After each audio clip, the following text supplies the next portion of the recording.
Hi, I'm Renelle Golden, and you're listening to the Movie Making Podcast. This episode is brought to you by Atlas VPN.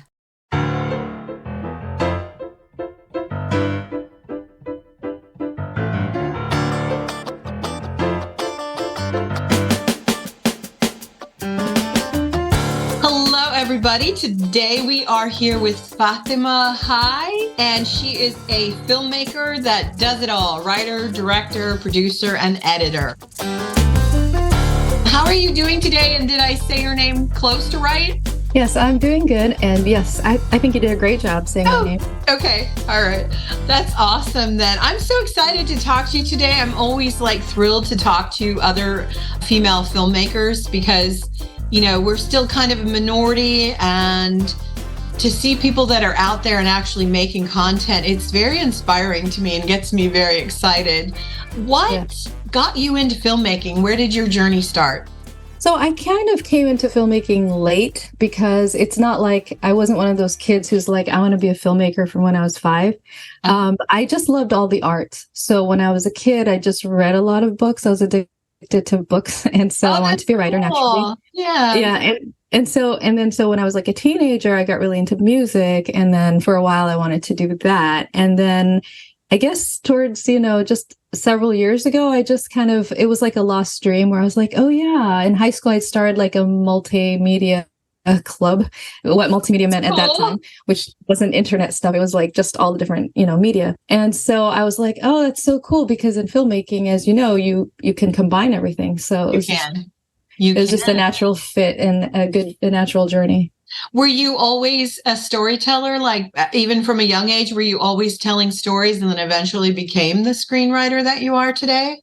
Oh, yeah. I actually forgot about that. But yeah, as a kid, well, of course, I was very imaginative in my own head and all that stuff. But I was the kind of kid who would put on plays with my siblings and, we'd do the little presentations and dramatize things and act things out. And yeah, just constantly making stuff and creating stuff. Yeah. Oh, I love that. Did you get a camera when you were young, or you do stage plays for your family? Yeah, no, that's what I mean. It's not like I had a camcorder. So that's why the film thing was it was a nice, way to pull everything together. But when I was a kid, it was just, we'd read aloud for books, dramatize, and it was more of just theatrical stuff. Oh, that's cool. Yeah. If I had a big family, I would totally have been torturing them with here, watch my little play I made. And yeah, exactly. I used to always gather the neighborhood kids around, and I would tell stories to them. And when my daughter was little, all of the kids would come over to our house. I had all the latchkey kids when I was raising mine, because I started my career pretty late in my early 40s.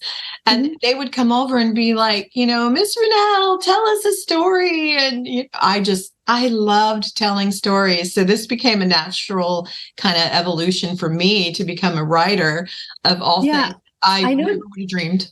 I know what you mean, because even till now, all my little nephews and nieces, I'm the aunt who does the voices and stuff. And even with my own kids, I was always the mom who would read in those voices and dramatize things. So yeah. Oh, I love that. I love it. So when did you realize I'm going to make a film? What was your first film? So I was actually living overseas for a couple of years. It was in Jordan, and I was near the Jerusalem. So I took a day trip there, and I was just kind of reflecting on the parallels between the 3 Abrahamic faiths.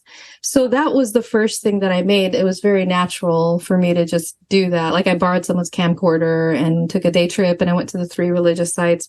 Oh, wow. And then, I had come back and I was back at school. And so, yeah, that was the first thing I did, was a piece of video art. And it just kind of combines those pieces. Oh, that's very cool. So the first piece sounds like it was kind of meaningful, it had a message or a spiritual journey or something. Yeah, one of the professors at U of H that saw it, he said it reminded him of Eisenstein because of the way that I would cut it and just the pattern and stuff. So it was non-narrative, so it was just sights and sounds. I got this track that I got permission to use, and so I laid that as the basis, and then the rest is just spliced together. Wow. What was your first story that you wrote? Your first screenplay? So the first narrative that I actually wrote was it was very short. It was called A Chemist. So it was like, again, I started very experimental and like video art style. And so this was still in that vein. It took me a while to get like much more, you could say, on the narrative side. So A Chemist was more about exploring the idea of, you know, meds for people's like mood swings and personality, and like, does it really change you or not? You know, so that was, we didn't really, in 5 minutes, you know, we didn't answer the question, but it was a couple and it was shot in black and white and kind of more industrial style. Yeah. Oh, that's kind of cool though. Your background's pretty diverse for the things that you studied. Did I see psychology in your bio? Yeah, so that was just as a minor. I mean, it's something that was always interesting to me, so I chose it as a minor. And I actually didn't major in film or media production. I did minor in that too. So my major was philosophy. So I've always just liked reading, and a lot of the films that I make have that philosophical bent where it's like, if you took medication for mood swings, would it change, you know, the essence of who you are? Who you are. Yeah. And so you were able to draw on a lot of different, like your education to kind of inspire you in that film. And then most recently, you've actually done an anthology with filmmakers around the country. So the anthology, that's funny because so I wrote all 3 pieces of the anthology, and I directed all of it and I produced it. So what I did do is just to kind of mix it up, because anthologies usually have like a variety. What I did was I hired 3 different cinematographers. So we did 3 different art styles, 3 different like casts. Yeah, they were very different. When I was watching the trailer, it definitely very different. Some were like right down to how they were lit. It was interesting. Exactly. So we had different locations, different actors, and just a different art direction for each one. And then so the cinematographers, obviously their equipment, their cameras and stuff, and their lighting styles, you could see the reflection of that. And Dread Central actually put the trailer up and a little write-up for us yesterday. That's very cool. It was cool. That is so cool. How did you pick like your cinematographers? Like how did you find them? Oh, well, I just went to like 3 of the top cinematographers in Houston that I knew had worked with before. So Jason Casillas, he's one of the people that I've actually worked with a couple of times. I worked with him on a featurette called Animalium. That was the first time we worked together. And then we did my first feature, which was called Abortifacient, but it was released as Coming to Term. So we did that together. And then, so I knew of him. I knew about Carrie Ann Parker. So I knew about her. We worked on a shorter project before that, and I knew about her from other filmmakers in town. Oh, that's cool. And then Rob Nielsen, we'd actually talked about working together for a couple of years, but, you know, we just never had the right opportunity. So it was great. Like I had a short that was, you know, it was a good fit. So that is kind of cool. You didn't film all of those in Houston. You filmed, it looked like around the country. So how'd you pick where you're going to film? No, we shot it all in Houston. You shot all of it in Houston. Oh, okay. Yeah. I totally got that wrong. I was like, I mean, I'm glad that it looks that way, but it was just different locations. So we just chose, you know, what would reflect that piece for itself. The last one, which is more of like a Gothic fairy tale style. So we actually got permission from a historical society to shoot. It was in Alvin. And it's like a historical house, and, you know, they gave us permission to shoot there. So that's neat. Wow. So as a filmmaker, what has been like some of your biggest challenges kind of breaking into this industry and getting your work made?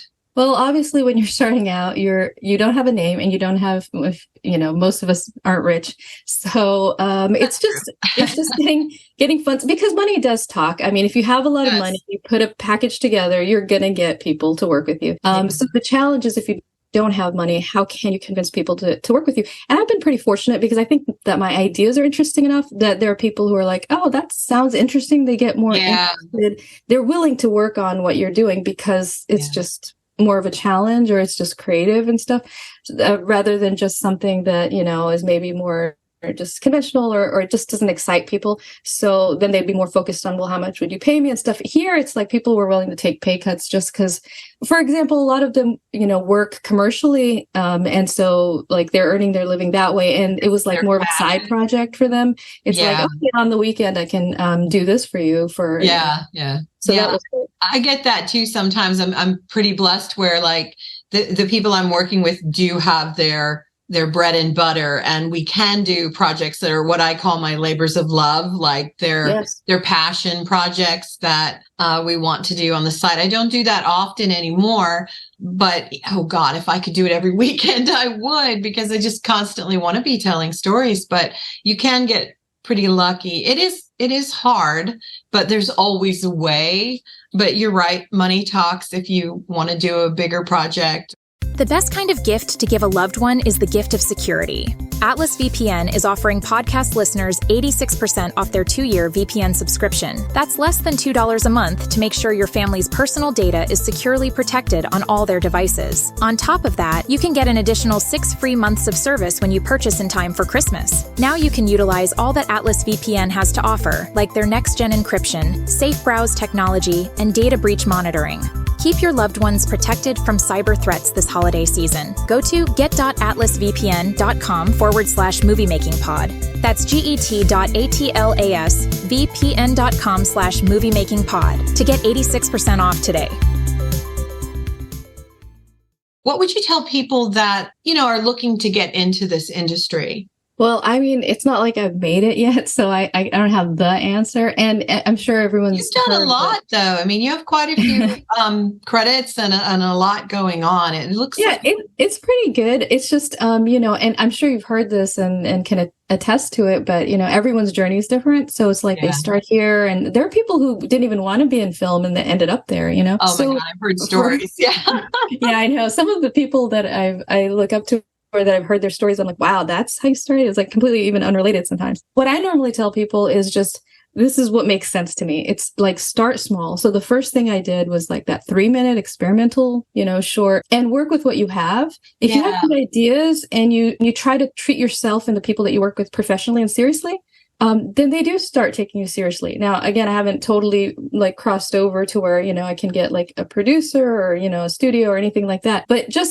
it's just slow and steady. So it's like, start with like a 3-minute short, make it like I made that for $20, Yeah. So then you go on to a bigger one. It's like 10 minutes for like $100 you have to just give people like a little bit of cash in their hand. And it doesn't take too much time. Right. And then you keep expanding, then we did the first kind of featurette we did was like a road trip movie, Animalium. That was like $3,000. I did it out of like my savings, and we just did it over like a weekend. That one we did kind of drive around the different cities for. Oh, that's cool. And, was that a fictional, like a narrative, or? Yeah, it's a narrative. It's a philosophical road trip where 2 brothers are taking a trip through Texas and they're discussing morality. So one of them thinks it's okay to kill people and the other one doesn't. It's like, he's more conventional about, morality. So he's like the everyman, and they just kind of debate this back and forth. Yeah. Wow. So when did you make that? So that was officially on IMDb. It's like published 2017, and then it's on like Tubi and Apple TV and stuff now. So if you make something kind of semi-interesting and it's not too bad, it's not hard. I mean, if you go to like Film Hub and stuff, you can have access. You might not get they have to choose you too. So it's not like right. Apple TV. That's true. They picked it up, which was good. But there are ways to do stuff, Yeah. Do you have a favorite genre that you lean towards that you've been working in? I mean, it's basically Arthouse. So it's kind of, I always say Arthouse / genre. So it's a little bit more genre than the typical art films. But then if you say it's a genre film, it's like people are expecting more like blood and gore and spatter. And it's like, I don't do a lot of that. It's like, the horror, it would be much more subtle, So even like the anthology we just did, it's called Cryptic Triptych. Yeah. So it's 3 pieces, and they're a little bit chilling or maybe weird or something, but it's not gonna like give anyone. I don't think it'll give anyone nightmares or be able to sleep. Yeah. That's awesome. Do you have plans for your next project? Oh yeah, of course. I always have like too many ideas. I have like 100 things written down, and Oh it's like God, me it too. would, it would take me a lifetime to make everything. So the next thing I'm trying to develop right now is it's a mathematical biopic called Aleph, and so Oh, I'm that's trying cool. to get that together. Yeah. So mathematical. So is math a big part of your character's life, or how you tell your Yeah, story? it is actually a mathematician. So he Oh, discovered that like cool. he did a proof because I took philosophy, I did logic and stuff. So we came across this character, and he's very intriguing. His life stories, it's really fascinating. But the way I'll do it is kind of not a typical biopic because again, it's me making it. So I want it to be more like artistic and a little more conceptual and things like That's that. awesome. That's so cool. How could people find you if they want to learn more about you or hire you, or just know where you're at? Oh, I'm all over the place. Like you could just Google my name and everything will come up. I mean, I'm on a lot of social media platforms. I have my website, which is blackrevel.com, REVELV, like Victor. Cool. So yeah, that's the company name I use, Black I Revel. love that name. It's very powerful. Thank you. I liked it because I like it sounds a little bit like Revel, like Yeah, revolution, like Rebel, revelation. all of Rebel, it. yeah, exactly, all that. I actually was thinking of just calling it Revel Productions when I first started, but that's too short. I couldn't get the domain. Yeah. So let me just give it a twist. Well, and adding black to it, it's like intense. It's powerful. Yeah. I like it. I thought it was. Revelry, yeah. Yeah, that's awesome. Do you have a dream project? Like I that do big one you're actually. working towards? Oh, that's a great question. I have like two that I think would be great, like that are future. So the more maybe feasible one after Aleph would be one about, I actually want to do one because I love vampire movies. So this is great because it's like near Halloween, but they've been done to death. And so there's just so many different ways of doing it. So I want to make one that's very, very artistic and kind of set in the fashion world, and where it has to do with a person changing a lot. So I want one actor that can physically change, and we can mess with the way he looks and stuff like that. And it's a little bit more like emotional vampire type thing. It's like it's surreal. Yeah. So I'd like that space for that. I love vampires, and I'm kind of over zombies, so I really hope they bring back vampires. Yeah, I never got that into the zombie thing. I mean, I liked a few of them, but where it was just like there were so many of them coming out that one year or those couple of years. Well, since The Walking Dead or something, which I loved most of those seasons, and then I'm like, I can't do it anymore. Yeah, it's just there's so many. And I actually wrote a vampire movie about a vampire that misses life, misses being alive, like having a wife or kids or all of that. And he's kind of depressed. So. Oh, that's interesting. Yeah, that's a theme I've seen on the more artistic ones, but I don't think they really talk about like the wife and kids aspect of it. There aren't many that are like telling the vampire from is it a human aspect? I don't know what word I'm looking for, but like a full character that like has feelings. And I mean, did you ever see Herzog's Nosferatu? No. So if you check that out, because Klaus Kinski, he did that one. Okay. And so they do address the issue of just how lonely it is to be there, That's kind of what I was going with, what I wanted to do too. Oh, so, okay. Klaus Kinski. That's the actor. And then the director, Werner Herzog. Okay. I'm going to write that down and check that out. Yeah, it's his version of Nosferatu. I mean, it's still the original German one, but he adds that kind of dimension to it. That is so cool. So cool. Well, I have had so much fun talking to you. Is there anything you'd like to share with us before we do our final 5 for 5 questions? Nothing in particular. I mean, people can find the website and just, there's a lot of information. Revel.com. Yeah. And the movies, like I said, even if you just Google Fatima Hye and just type it in there, everything will pop up. Oh, very, very cool. All right. Well, then we're going to wrap up with our little traditional thing we do here with everyone I talk to. And I'm going to ask you 5 questions. They're just goofy. As of now, there's no test at the end. No, for me, because I won't remember. But whenever you're ready, I'm going to fire over. Okay. First question. What's your favorite food? That's actually hard for me to answer because I'm not that into food. Like I enjoy food, but I'm not like a foodie. So Oh, it do you depends like on it depends on the day, It's like, oh, so I like all kinds of food. I mean, I don't know if I had to pick people one. go meat?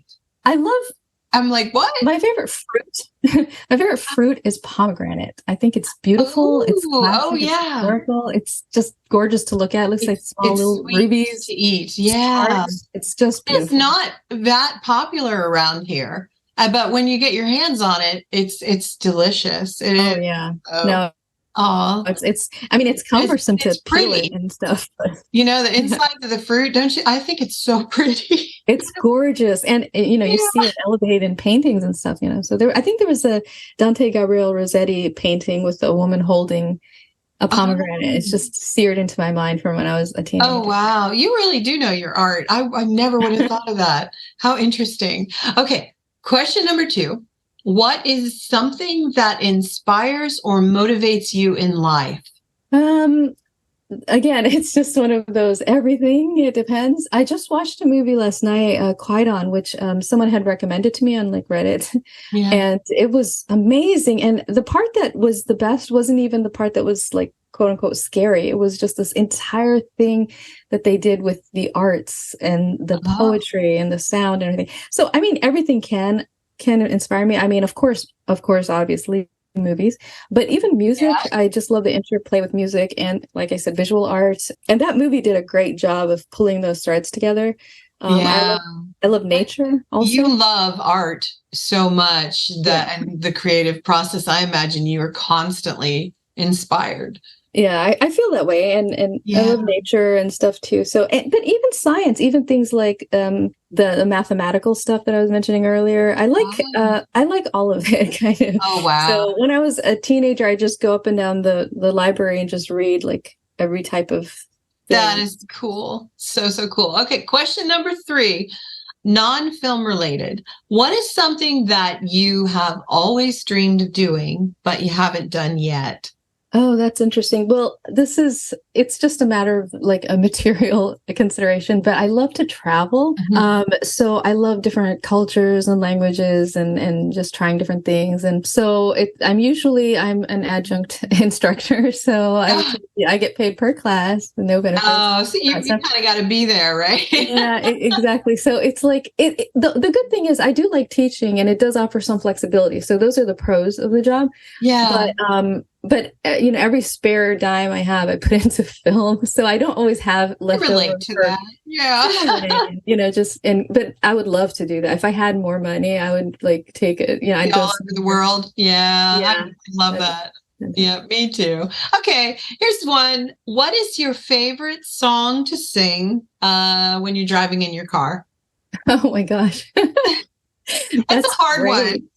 It is a hard one. So I actually can sing. I just don't really do it that often in front of people. But yeah, and I can actually mimic a lot of voices and stuff. So just whatever's on the radio, I love the variety. I like people who could do different kinds of things. So for example, as a director, I really love Ang Lee. I love that he makes so many styles of film that you can't believe the same director directed all of those, Oh, wow. So yeah. you put them together and you're like, wow. Those are the best ones. Any genre. I love any kind of songs. I love folk songs a lot. But a folk rock stuff. I was a metalhead when I was. You were? Oh, wow. Yeah. So that's kind of cool. I interviewed this gentleman the other day and he was so awesome. And I think his just aired, but he started his career as a front man for a metal band. I guess that means he was the lead singer and became a filmmaker. And he's done quite a few films. And I'm like, wow. Was it Rob Zombie? Oh my! I want to interview him. Could I interview him? Yeah, that would be so cool. No, his name was Tony Gibson, and he's an up and coming filmmaker. But he started as a musician. He still is a musician, so it's kind of cool. Okay, last one, and this one's very hard for people that make movies. What is your favorite movie? Oh, okay. Well, that's not too bad for me. Okay. Because I have one in particular that I always kind of say. Oh, that's good. 2001: A Space Odyssey. Really? And okay. Yeah. And why is that your favorite? Is there a certain thing? It's so, of course it's iconic. I mean, everybody's like parodied it, and it's ubiquitous, like all the references to it everywhere. But when I was like a kid watching like Sesame Street, I remember once they had like the letter A and they played that music and it was shaking. Oh. What is this? It was so odd. And when I finally watched the film, I mean, obviously I like love Stanley Kubrick. Yeah. Everyone does. But it's just a work of genius. I mean, it's like when you look at the effects in there, you're like, this was made in like the 70s, I mean, it's hard to imagine that a lot of the effects still hold up, and just the control that he has, I know some people find it slow and like painful, but it's one of those things that it transcends like film to me. It's something you can, like how music, you don't get tired of just hearing the same thing over and over. I can watch this movie over and over. Yeah. Yeah. It's really great. That's kind of cool. It is. It's very cool. It's interesting that it was, 2001, and man, we've passed that. So. Oh yeah.